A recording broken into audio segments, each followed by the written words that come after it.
Thank you very much. Thank you. Thank you very much, everybody. It's a great honor. Nice place. Very nice place. Mr. President, Mr. Prime Minister, Mr. Speaker, esteemed members of the Knesset and cherished citizens of Israel, we gather on a day of profound joy, of soaring hope, of renewed faith, and above all, a day to give our deepest thanks to the Almighty God of Abraham, Isaac, and Jacob.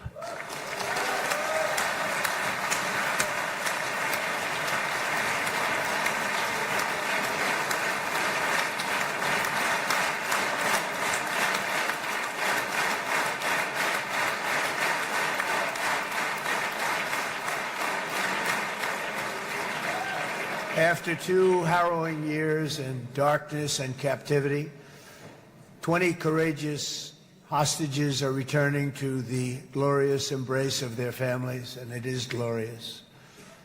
28 more precious loved ones are coming home at last to rest in this sacred soil for all of time.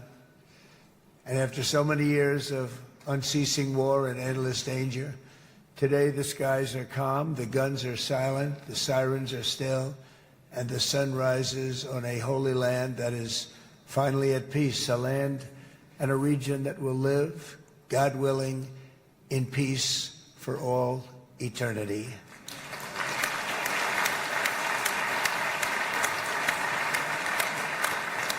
This is not only the end of a war, this is the end of an age of terror and death, and the beginning of the age of faith and hope and of God. It's the start of a grand concord and lasting harmony for Israel and all the nations of what will soon be a truly magnificent region. I believe that so strongly. This is the historic dawn of a new Middle East. I want to express my gratitude to a man of exceptional courage and patriotism, whose partnership did so much to make this momentous day possible. You know who I'm talking about. There's only one. Prime Minister Benjamin Netanyahu. Bibi, please stand up.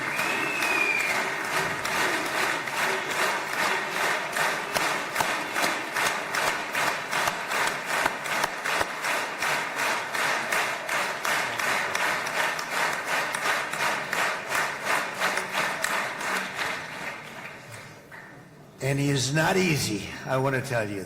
He's not the easiest guy to deal with, but that's what makes him great. That's what makes him great.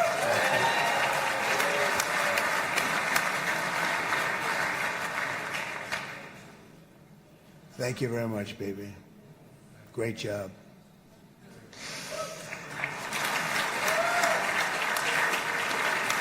And let me also convey my tremendous appreciation for all of the nations of the Arab and Muslim world that came together to press Hamas to set the hostages free and to send them home. We had a lot of help. We had a lot of help from a lot of people that you wouldn't suspect, and I want to thank them very much for that.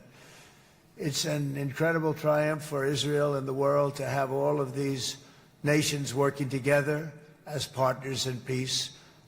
And it's pretty unusual for you to see that, but it happened in this case. This was a very unusual point in time, a brilliant point in time.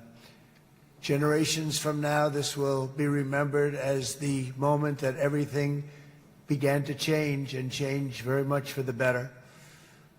Like the USA right now, it will be the golden age of Israel and the golden age of the Middle East. It's going to work together. I'd like to thank several great American patriots for their invaluable help in getting something done that almost everyone thought was absolutely impossible. We were wasting our time. So many people said, you're just wasting your time. But we weren't, because we had talented people working with us, and we had people that loved your country, and frankly, people that loved the region. They loved the Middle East. I want to thank my friend Steve Witkoff.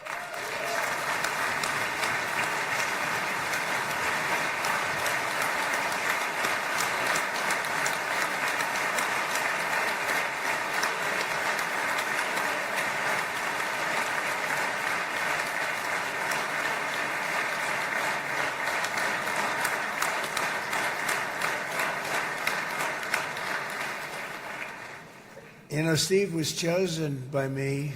He never did this before, but I knew him as a few things. He was a great businessman, but I know a lot of great businessmen, to be honest with you.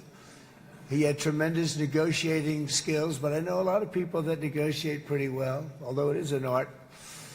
But there are people that can negotiate pretty well. But most importantly with Steve, he's just a great guy. Everybody loved him. Everybody. I mean, I know some negotiators that are so good, but you wouldn't have had peace in the Middle East. Would be in World War III right now with some of these guys. Everybody loves Steve, and they respect him, and they somehow can relate to him. I've known him for many years, and I've seen it over and over again. להוציא את חבר הכנסת עודה, להוציא אותו מהאולם, להוציא אותו מיד, החוצה, החוצה. Please expel this Knesset member. Please expel this Knesset member. להוציא גם את חבר הכנסת כסיף. להוציא את חבר הכנסת כסיף מהאולם. Expel Knesset member Kasif out of the hall. Please expel him immediately.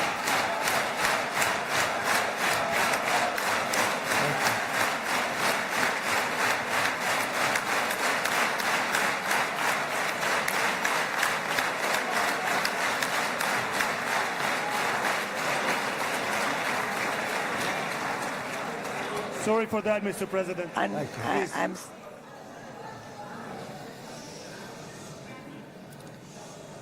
That was very efficient.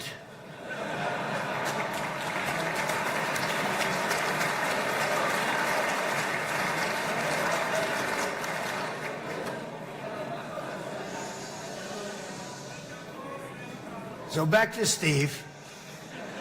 He's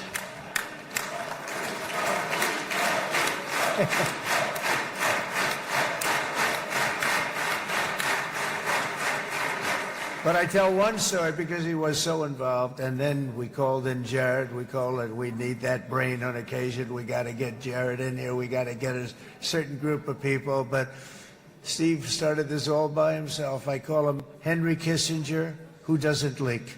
Okay? Henry is a big leaker. He leaked. Steve doesn't leak. Steve just wants to get the job done. He wants to do what's right. But I'll give you just a quick story because, as you know, he's working on the war with Russia and Ukraine, a war that would have never happened if I were president. A shame. 7,000 young soldiers a week are being killed. More than that this last week. It's a shame. Should have never happened. But it did happen, and we won the race, and I took over this horrible war that's been raging, and I thought it would be easily settled. I thought it was a hell of a lot easier than doing what we just did very successfully with Israel and a lot of other people.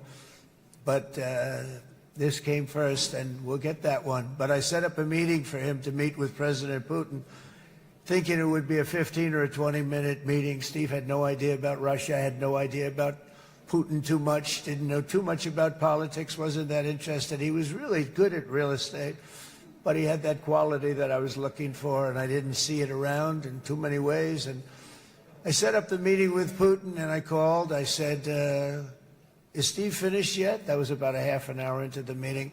No, sir, he's not. He's still inside. This is in Moscow. I said, well, how's he doing? I don't know, sir. He's still inside. I called up an hour later.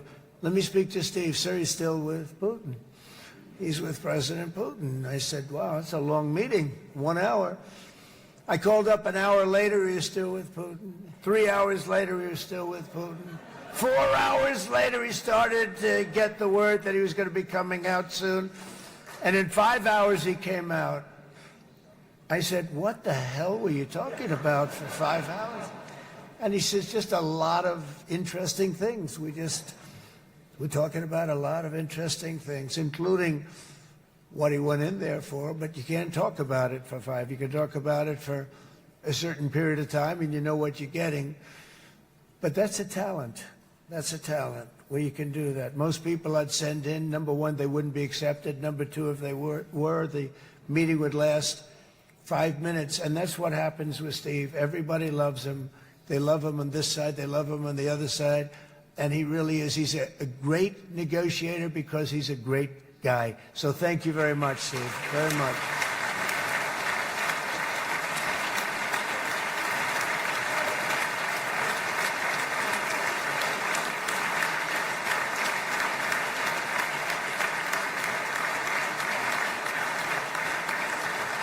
And let me also give a very special thanks to someone who truly loves Israel. In fact, loves it so much that my daughter converted. My daughter converted. I didn't know this was going to happen. And Ivanka's here.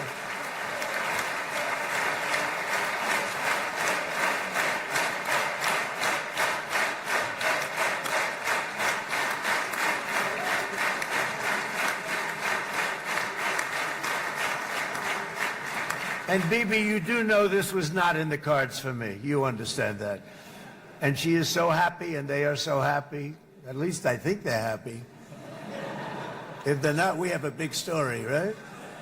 No, they have a great marriage, and they get along great. They're best friends. They have a very special relationship. But Jared has been so helpful. He really did something very special. He established the Abraham Accords with a group of very wonderful people. I like calling it the Avraham Accords because people that, right? Avraham. It's so cool. It's so much sort of nicer, you know, the Abraham versus the Avraham.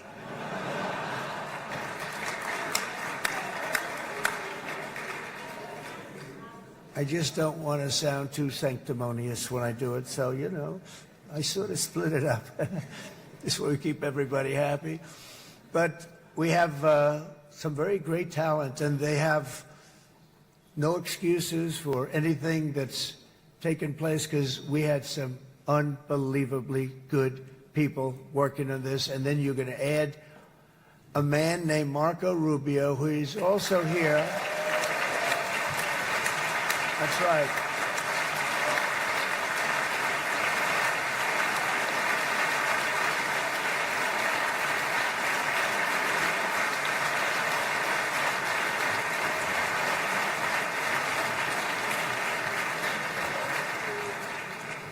And I have a prediction that Marco will go down, I mean this, as the greatest Secretary of State in the history of the United States. I believe that.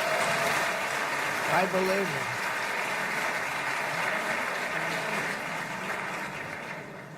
it. And he and I, you know, we really fought it out. You remember, he was tough.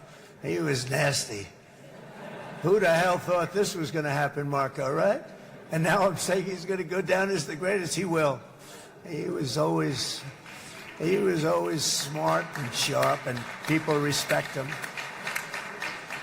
And then we have somebody who's young, but an unbelievable leader. I saw it a long time ago, and he's turned out to be even better than we thought. Right, Susie? I think even better. And that's Pete Hegseth, who is our Secretary of War, formerly Secretary of Defense.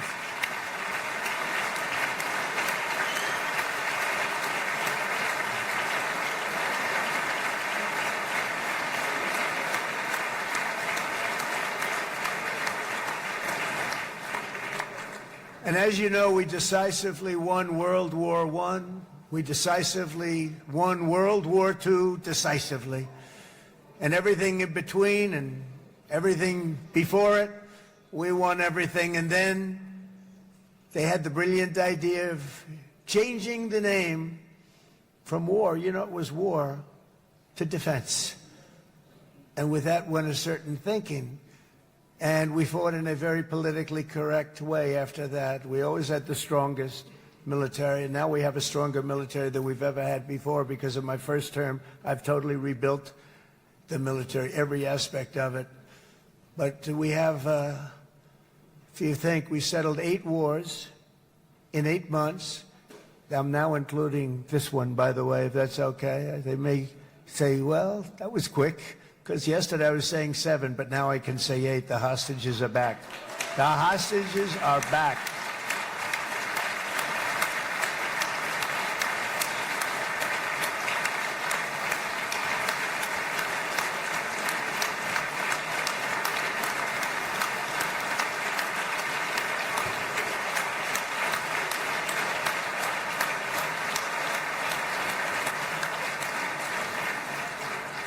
It is a good feeling. Isn't that nice to say? You know, I just said the hostage. First time I said the hostages are back. It feels so good to say it.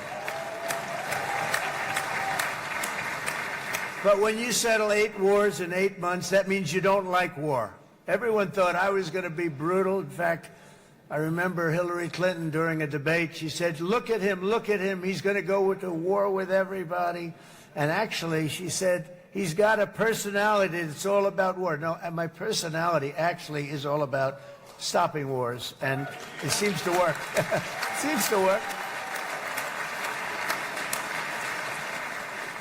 But it also means this name change in our attitude that we're not going to go into a war, but if we do, we're going to win that war like nobody has ever won a war before. We will not be politically correct.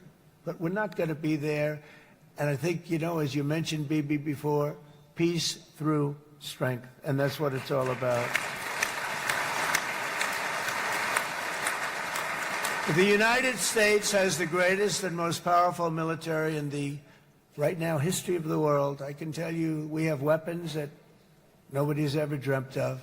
I only hope we never have to use them. I rebuilt the military.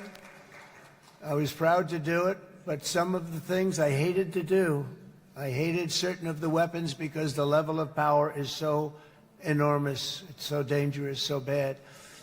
But we have to do what we have to do. We make the best weapons in the world, and we've got a lot of them. And we've given a lot to Israel, frankly.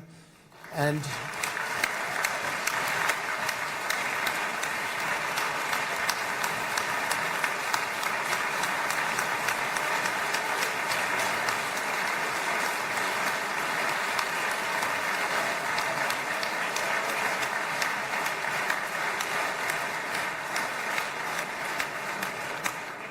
I mean, Bibi would call me so many times, can you get me this weapon, that weapon, that weapon? Some of them I never heard of, Bibi, and I made them. But we'd get them here, wouldn't we? Huh? And they are the best. They are the best. But you used them well. It also takes people that know how to use them. And you obviously used them very well. But so many that Israel became strong and powerful, which ultimately led to peace. That's what led to peace. So as we celebrate today, let us remember how this nightmare of depravity and death all began. 2 years ago, on the eve of the Simchat Torah holiday, thousands of innocent Israeli civilians were attacked by terrorists, and one of the most evil and heinous desecrations of innocent life the world has ever seen, the worst slaughter of Jews since the Holocaust. The cruelty of October 7th struck to the core of humanity itself. Nobody could believe what they were witnessing. The United States of America grieved alongside you, and we mourned for our own citizens who were so viciously taken that day.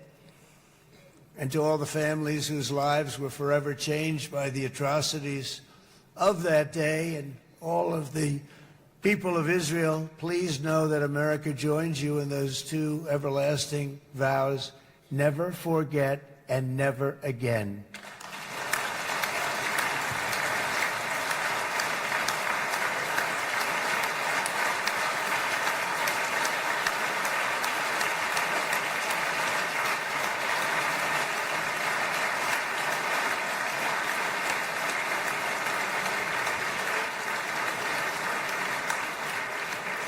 From October 7th until this week, Israel has been a nation at war, enduring burdens that only a proud and faithful people could withstand. It was a very tough period of time. For so many families across this land, it has been years since you've known a single day of true peace. But now at last, not only for Israelis, but also for Palestinians and for many others. The long and painful nightmare is finally over. And as the dust settles, the smoke fades, the debris is removed, and the ashes cleaned from the air, the day that breaks on a region transformed, and a beautiful and much brighter future appears suddenly within your reach. This is now a very exciting time for Israel and for the entire Middle East, because all across the Middle East, the forces of chaos, terror, and ruin that have plagued the region for decades now stand weakened, isolated, and totally defeated. A new coalition of proud and responsible nations is emerging, and because of us, the enemies of all civilization are in retreat. Thanks to the bravery and incredible skill of the Israeli Defense Forces and Operation Rising Lion,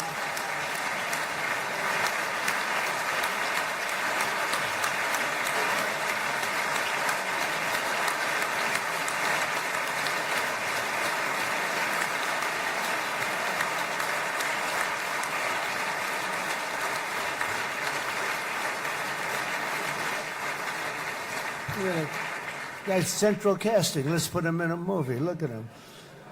Great job. And my people loved working with you. Loved it. They worked so well together. But many of Iran's top terrorists, including nuclear scientists and commanders, have been extinguished from this earth. And with Operation Midnight Hammer, boy, that's a great name for that, what we did last June. The United States military flew 7 of those beautiful B-2 bombers. They look so beautiful all of a sudden. They were always, I thought they were pretty planes. I had no idea they could do what they did. In fact, we just ordered 28 more of them. A little updated version. We ordered a whole pile of them.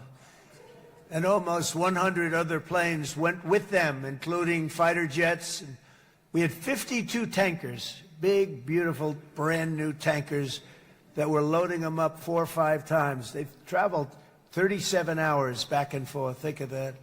But we had tankers all over the sky for all the other planes. We had the F-22s, the F-35s, F-16s. We had a hell of a lot of planes.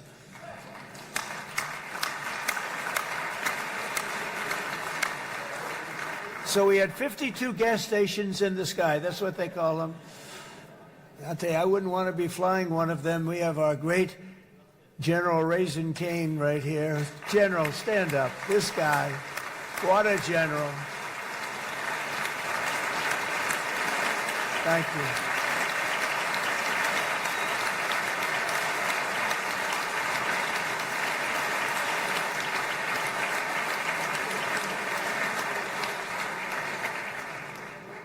I asked General Cain, I said, you know, we're having problems with ISIS, and I was in Washington, and I asked, how long would it take to defeat ISIS? And my Washington generals told me, 3, 4, maybe 5 years, sir.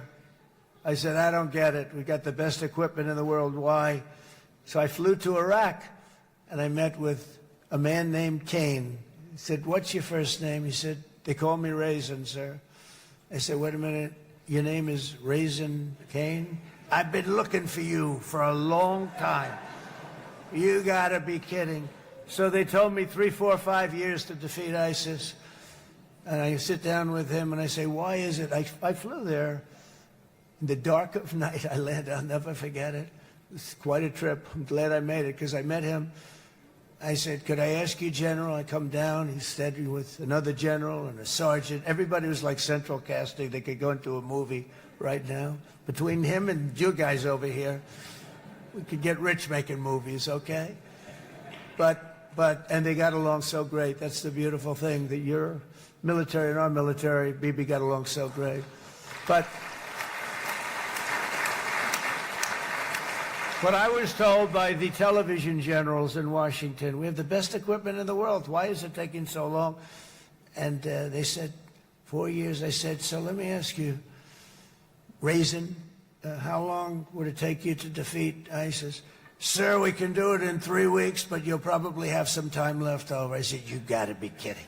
What the hell are you talking about? They said 4 years. I said, well, sir, look, it's not my place to say, but you're asking me the question.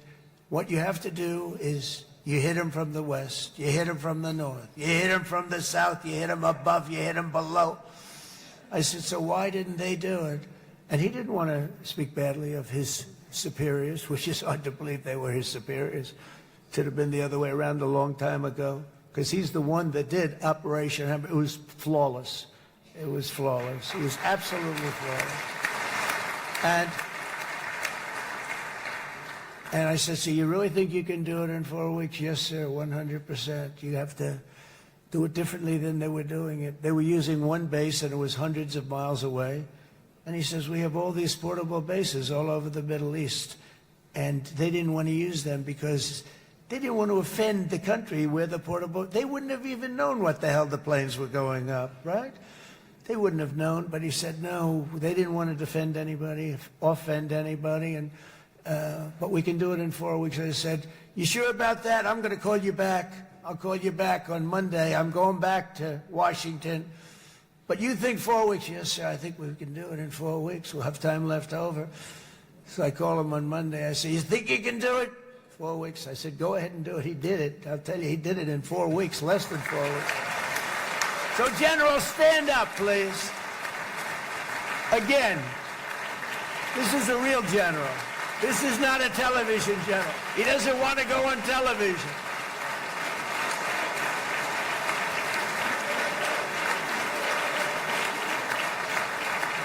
He doesn't want to go on television. That's what the other guys love being on television. So we dropped 14 bombs on Iran's key nuclear facilities, totally, as I said originally, obliterating them. And that's been confirmed, and everybody understands it. Together we stopped the #1 state sponsor of terror from obtaining the world's most dangerous weapons. And if you think about it, if we didn't do that, and assuming we made the same deal that we have today, there'd be a dark cloud over this deal. And #1, it wouldn't happen because the other Arab and Muslim nations really wouldn't feel comfortable making the deal that we have now, right? If Iran had that nuclear weapon that they were about 2 months away from having. They would have had it in 2 months or maybe less than that. They were right at, this was our last shot. They looked at it for 22 years. This was our last shot. The pilots told me that. They said, 22 years, sir, they looked at it. Our predecessors looked, they studied it. 3 times a year would do drills on that exact attack. And boy, did they get it right. But let's assume they didn't, and let's assume there was large-scale nuclear weapons in the hands of Iran. We couldn't be here today. Even if we signed the deal, which we couldn't do because a lot of people would not want to have anything to do with it, we took a big cloud off of the Middle East and off of Israel.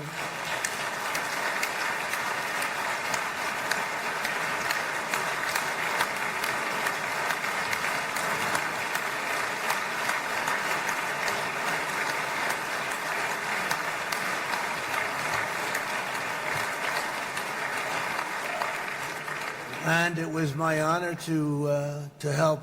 But isn't it true, though, that can you imagine the same, let's assume, Bibi, the same documents, we had everything the same, but you had somebody out there that was, in the opinion of everybody, all-powerful in the Middle East. They took a big hit, didn't they? Didn't they take a big hit? Boy, oh boy. They got hit from one side, from the other. And you know it would be great if we could make a peace deal with them, and I think that's big. Would you be happy with that? Wouldn't it be nice, I think? Because I think they want to. I think they're tired. Somebody said, sir, they're starting their nuclear program again. I said, let me tell you something. They're not starting anything. They want to survive. The last thing they want to do is start digging holes again in mountains that just got blown up and start... They're not doing it. They want to survive, okay? But I think we have a chance. Steve, you, and I think Jared, come on, I'll call you back for another one.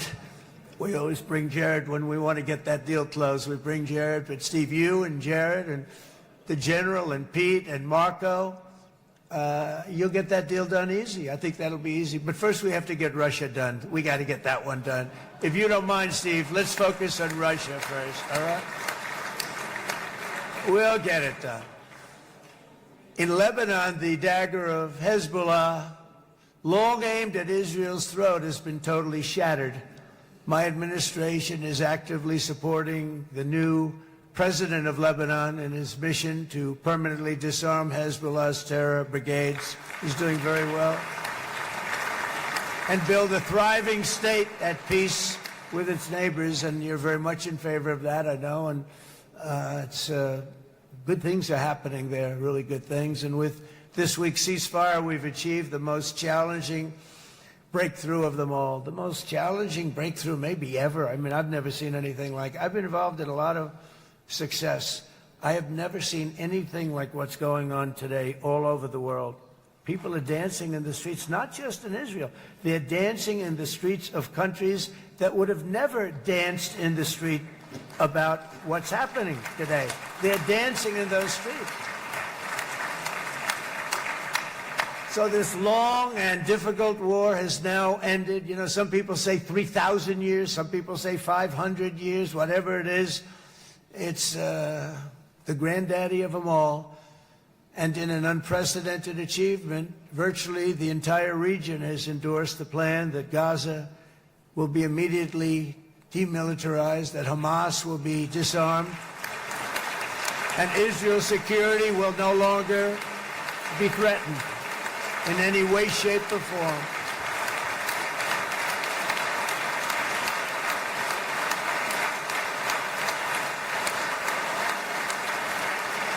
So Israel, with our help, has won all that they can by force of arms. You've won. I mean, you've won. Now it's time to translate these victories against terrorists on the battlefield into the ultimate prize of peace and prosperity for the entire Middle East. It's about time you were able to enjoy the fruits of your labor. Mr. Opposition Leader. I said he's a very nice opposition leader. I think, no, he's a nice man. Bibi, he's a nice man. Good.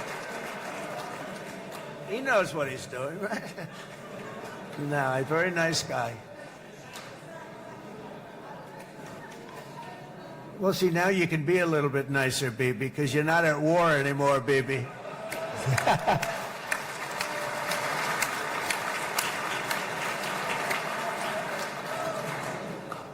But only by embracing the opportunities of this moment can we achieve our goal of ensuring that the horrors of recent years will never happen again. You don't want to have to go through this again. 8 years ago, I came to this region on a very special first trip abroad as the President of the United States. I came here very early at your request. I addressed the leaders of the Arab and Muslim world gathered in Saudi Arabia and said that it was time to build a future free of the grip of extremism and terror. And interestingly, right now, as soon as I'm finished, I'm quite late. You've kept me quite late between opposition leaders and Bibi's brilliant but very long speech. I thought I was going to run up here, make a speech, and then head to Egypt. It didn't work out, though. And you made a pretty long one, too, Sarah.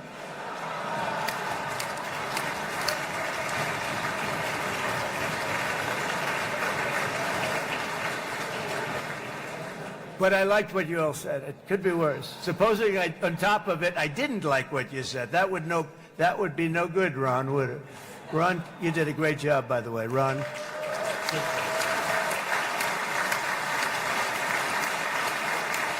Yeah.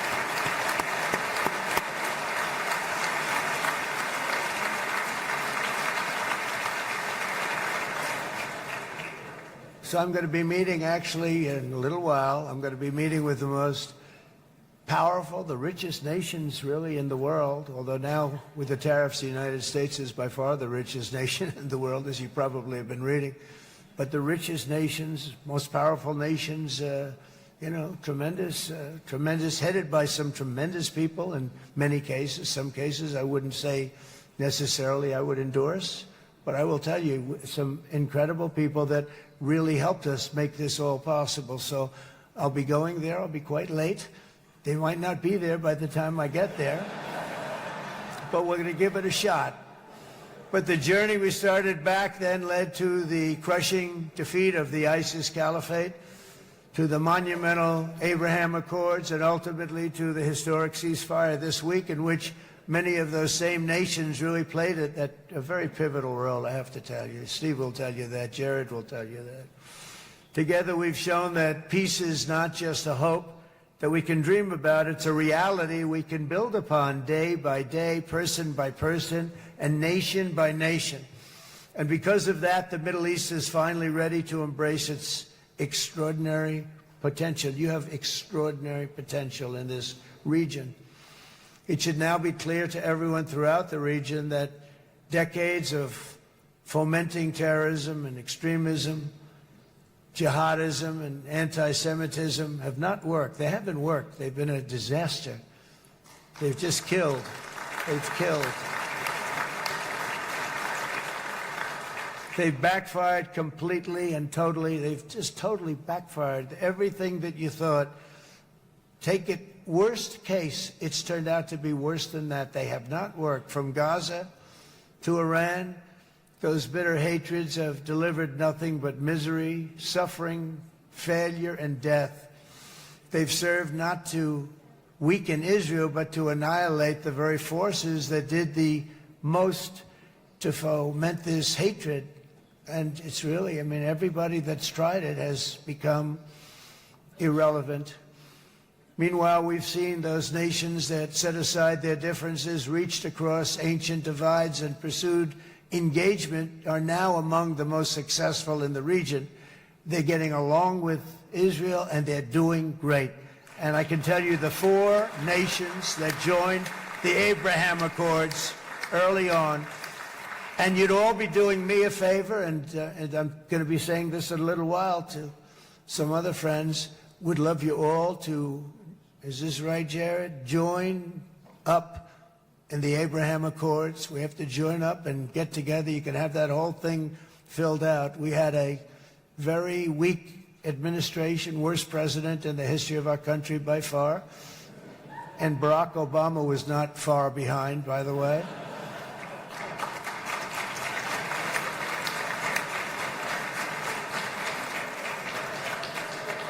And they did nothing with this incredible document, the Abraham Accords, but now you can fill them up. Now you have peace, you have people that really like Israel. I'll tell you what, and they like Israel a lot more today than they did even 5 weeks ago. You've made a lot of, you've come back. You've come back strong, because it was getting to be a little nasty out there in the world, and ultimately the world wins. You can't beat the world. Or I would say to Bibi, it's now time. And he understood it better than anybody, because ultimately, you know, the world's a very big place. And I've said a lot. I said, this piece of land is very small. It's unbelievable what you've done with that tiny, you look at a map even of just, not the world, the Middle East, and you have this little dot. And think of what you've done. It's incredible. It's incredible.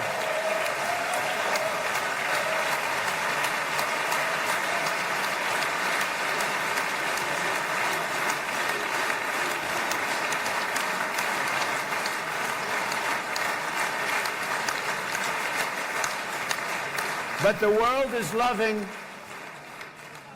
is loving Israel again. And I said to people, you know, the world is big and it's strong. And Ron, ultimately, the world wins. And we don't have to worry about that now. But there was getting to be a period of time over the last few months, you know, the world wanted peace and Israel wanted peace. Everybody did. Everybody did. And what a victory it's been, right? What a victory it's been.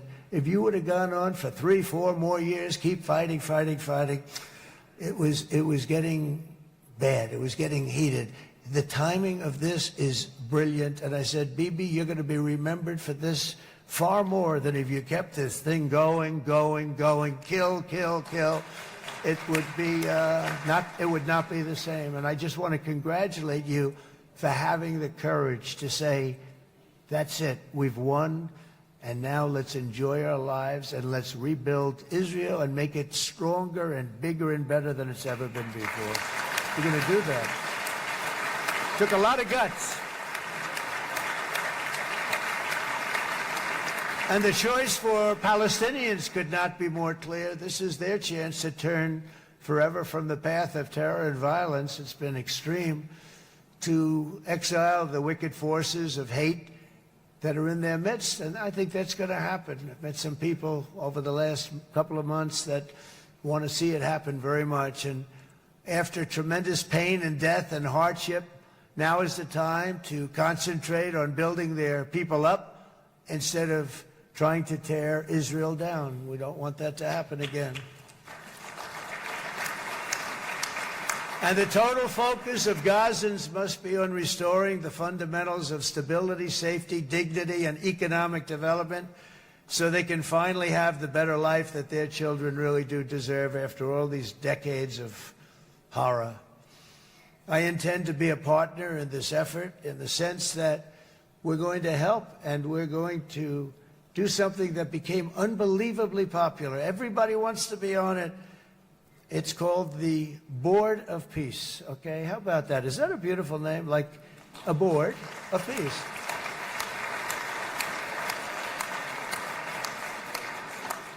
The only bad thing from my standpoint, every single nation involved has asked me to be the chair, and I'll tell you, I'm very busy.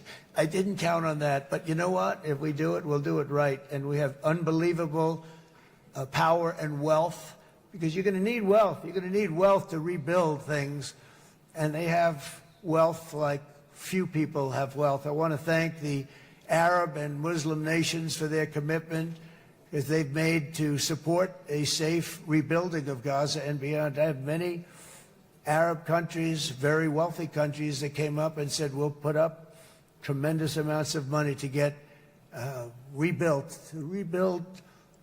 Gaza. And I think that's going to happen. The power, they want dignity, they want to come forward, and they want to say, and I want to say who they are, because what they're doing is going to be, I think, something that you're going to be very impressed with, Bibi. And you need that. You need the kind of economic power that they have, and they want to see it work.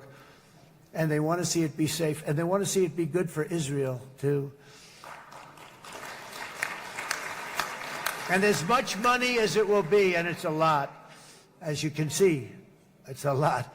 For these countries, it's relatively little relative to their worth.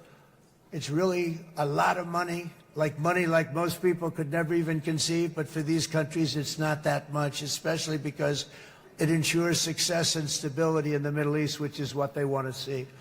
So many of them will be with us in Egypt in a little while, I think. I'm not sure. They may be gone. They may have taken their Boeing 747s and left. I said, what kind of a plane do you fly? 747. I said, that's a large plane. No, they may have. Steve, do you think they've left on their their brand new Boeing 747s? Or, I don't know. We're going to find out soon. It's going to be a big story. There'll be 2 people left, and they'll be the 2 poorest ones.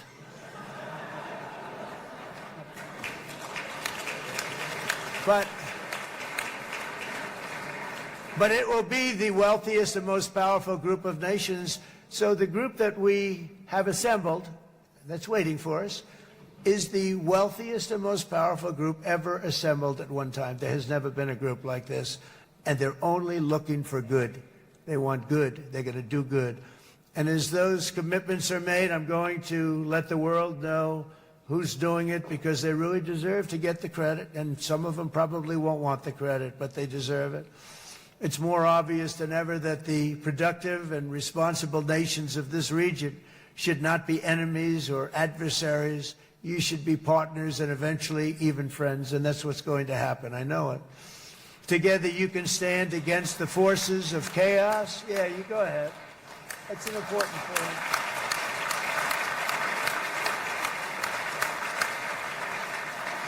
Because you can stand against the forces of chaos that threaten all of your interests, and it's always a big threat, and unleash incredible prosperity and opportunity for all the people of these lands, and that's what's going to happen. You're going to unleash numbers and success, the likes of which Israel has never been able to think of, because you're so firm, and you should be, and you've done the right thing in defending yourself. You're not going to have to worry so much about it. You've won, and now you can build, and you can do things that you never even thought possible. When you put that genius into doing something else, it's going to be something it's going to be a miracle. The miracle in the desert, it's going to be amazing. And it already is in a true sense. But it'll be wonderful when you can spend time thinking about other than war and defense and offense also. To that end, it's my firm hope and dream, frankly, that together the Abraham Accords will turn out to be everything that we thought they would.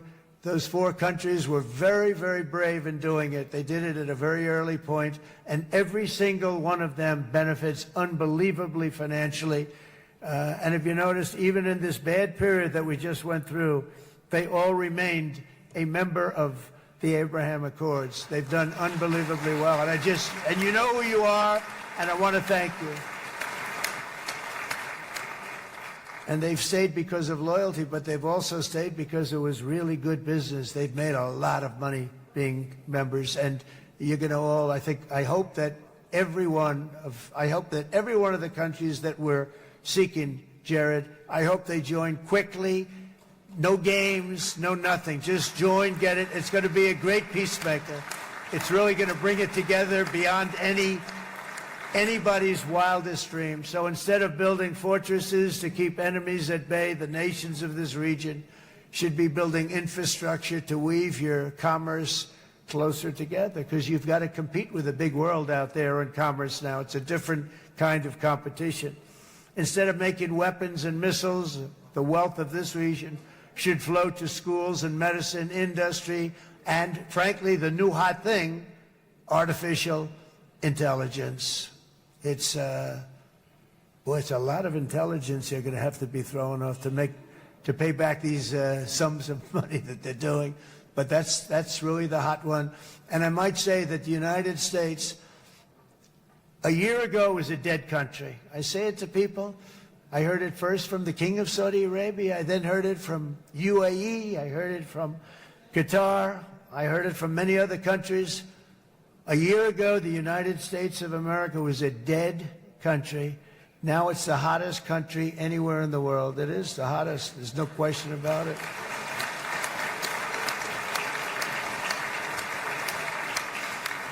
In fact, if you go back a year ago, before the election, although once we had November 5th, we became hot because people got it. I would say November 5th was a time that we became really hot. But once you go back a couple of years, if I were in charge and the country was doing what they would, nobody was going to ask me to speak.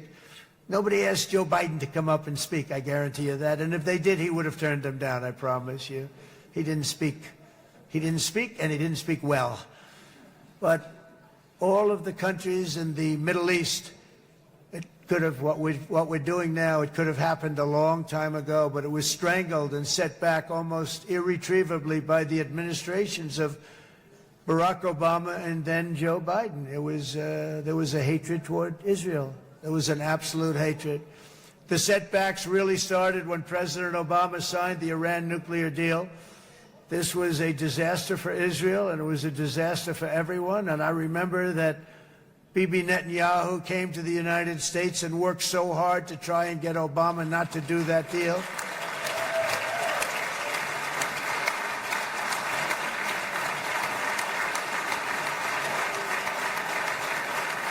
He worked so hard. But it was like talking to a wall. I remember him telling me it was like talking to a wall. They wanted to go with Iran. They chose Iran, frankly, over a lot of other good nations, but specifically Israel. And that was the beginning of a very bad period of time. You had Obama go out, and the Iran nuclear deal turned out to be a disaster. And by the way, I terminated the Iran nuclear deal, and I was very proud to do it.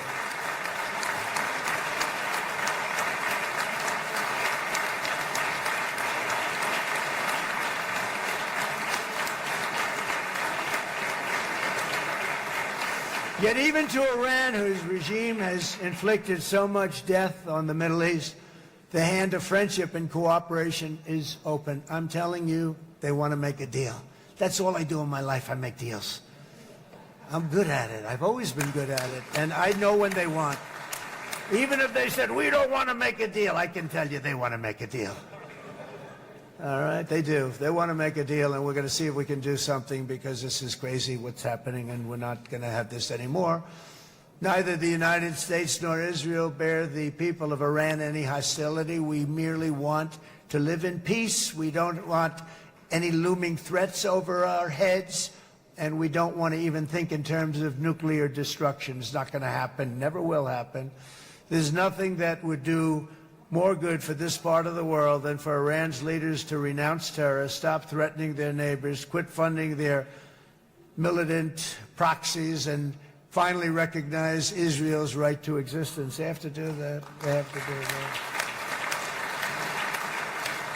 And to Iran, and as you know, this is not said out of weakness. There's no weakness. But I'm going to say this, that we are ready when you are, and it will be the best decision that Iran has ever made.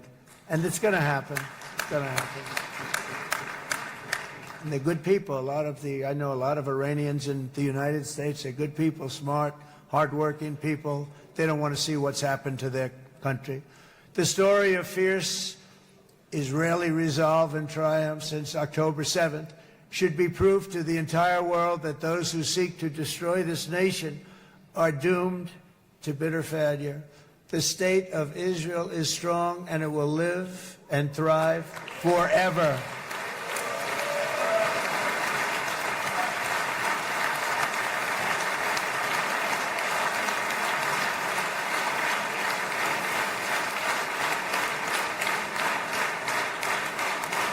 And that is why Israel will always remain a vital ally of the United States of America. Israelis share our values, field one of the world's most powerful militaries. You really do. You have an amazing, what a job you've done. And have one of the most innovative economies on earth.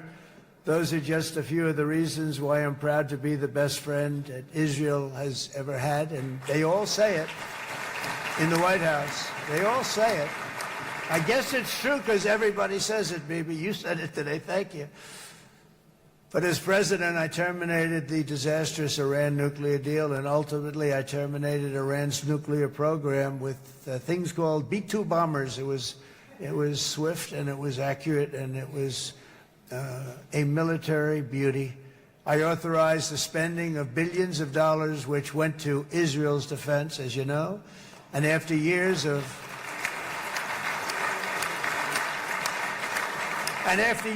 broken promises from many other American presidents, you know that, they kept promising. I never understood it until I got there. There was a lot of pressure put on these presidents. It was put on me too, but I didn't yield to the pressure.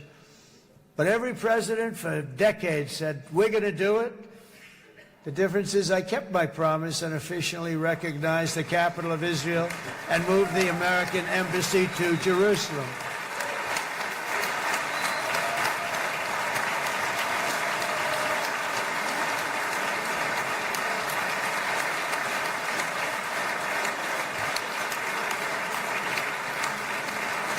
Isn't that right, Miriam?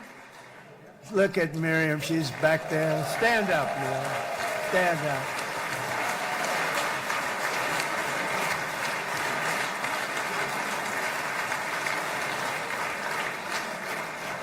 Miriam and Sheldon would come into the office. They'd call me. He'd call me. I think they had more trips to the White House than anybody else I can think of. Look at her sitting there so innocently. She's got $60 billion in the bank. $60 billion. And I think she's saying no more. And she loves Israel, but she loves it, and they would come in, and her husband was a very aggressive man, but I loved him. He was a very aggressive, very supportive of me. And he'd call up, can I come over and see you? I say, Sheldon, I'm the president of the United States. It doesn't work that way. He'd come in. But they were very responsible for so much, including getting me thinking about Golan Heights, which is probably one of the greatest things to ever happen to Israel.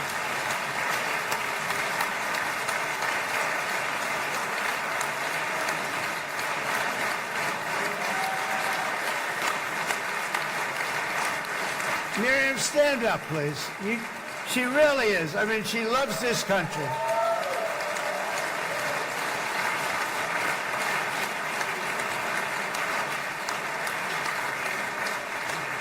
She loves this country. Her and her husband are so incredible. We miss him so dearly. But I actually asked her, I'm going to get her in trouble with this, but I actually asked her once, I said, so Miriam, I know you love Israel. What do you love more, the United States or Israel? She refused to answer. That might mean Israel, I must say. We love you. Thank you, darling, for being here. That's a great honor. Great honor. She's a wonderful woman. She is a great woman. I've always stood for the people of this community, and I always will. I'll always be with you. I'm always going to be with you. I guess maybe something could happen to change my mind. Somebody that's really stupid gets into office and wants to do really bad things, but that's about it. And we don't think we're going to have that happen. I hope we're not going to have that happen. And this man is a good man right here. These two men are good men right here.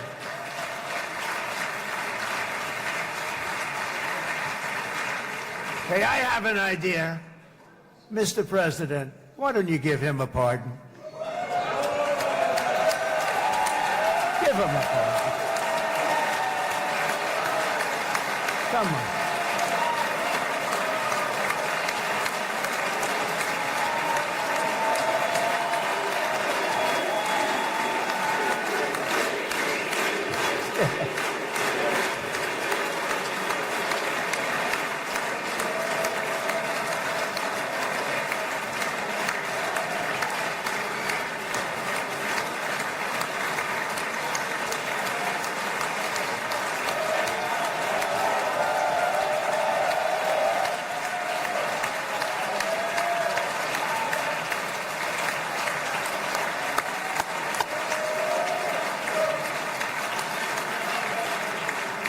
By the way, that was not in the speech, as you probably know.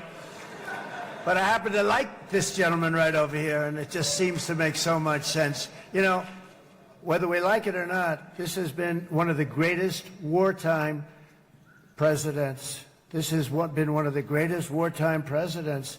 And cigars and champagne, who the hell cares about that?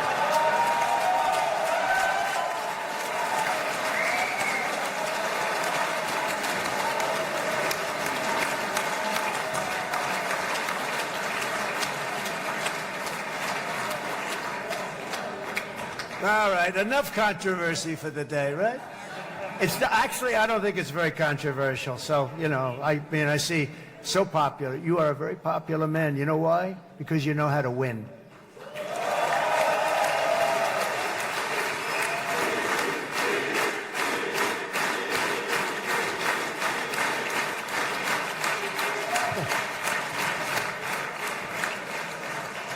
Over the past 2 years, I've met many of the families of the Israelis taken hostage and those that were taken hostage. Unbelievable. I've looked into their eyes. I've seen the worst nightmares of their suffering, but I've also seen something else, the beautiful love of the people, the love of people, frankly, that hold things together, the love that gives you the courage to carry on through thousands of years of persecution and repression and to emerge with the heart of David. It's the heart of David.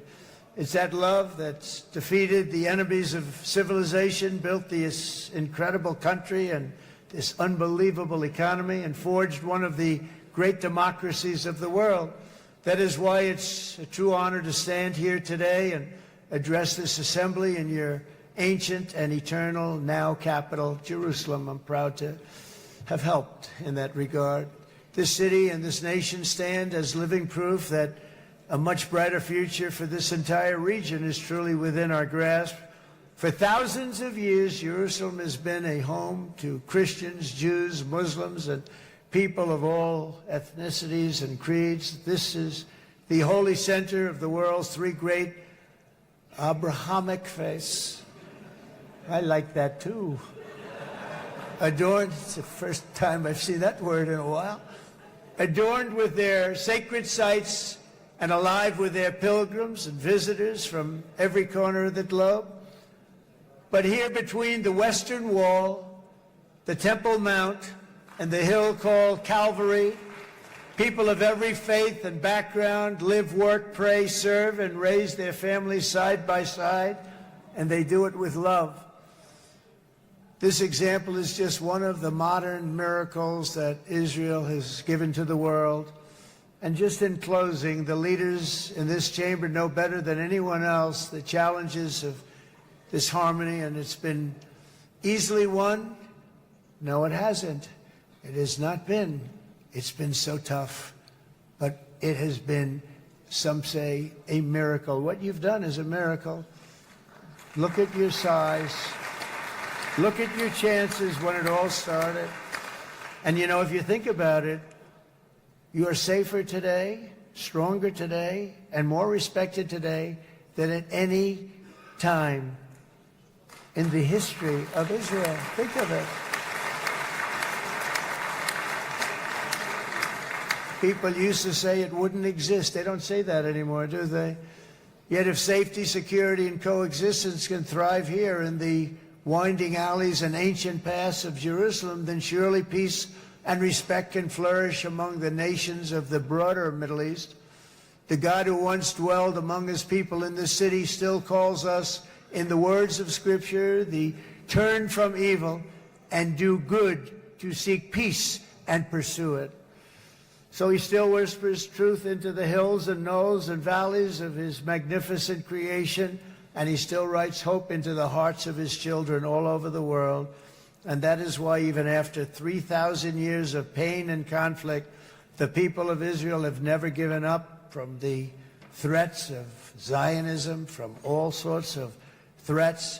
You want the promise of Zion. You want the promise of success and hope and love and God. And the people of America have never lost faith in the promise of a great and blessed future for all of us. From the very first day that modern Israel was founded, we have stood together through thick and thin of setbacks, and through victory and defeat, through glory and heartache. We have built industries together. We have made discoveries together. We have confronted evil together, and we have waged war together, and perhaps most beautifully of all, we have made peace together. And this week, against all odds, we have done the impossible and brought our hostages home.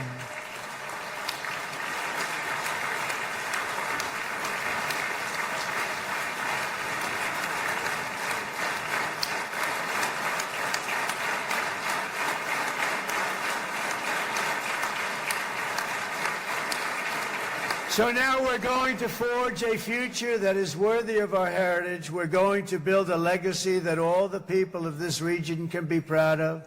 New bonds of friendship, cooperation, and commerce will join Tel Aviv to Dubai, Haifa to Beirut, Jerusalem to Damascus, and from Israel to Egypt, from Saudi Arabia to Qatar, from India to Pakistan, from Indonesia to Iraq, from Syria to Bahrain, Turkey to Jordan, the United Arab Emirates to Oman, and Armenia to Azerbaijan, another war that I just settled. We are going to have hope, harmony, opportunity, and happiness here in the spiritual and geographic center of the entire world. That's what you are. Israel, America, and all of the nations of the Middle East will soon be safer, stronger, greater, and more prosperous than ever before.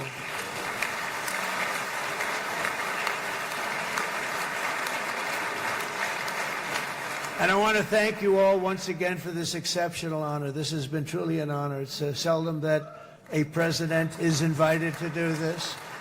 And I love Israel. I'm with you all the way. You will be bigger, better, stronger, and more loving than ever before. Thank you very much. God bless you. God bless the United States of America, and God bless the Middle East. Thank you, everybody. Good luck. Thank you very much. Thank you.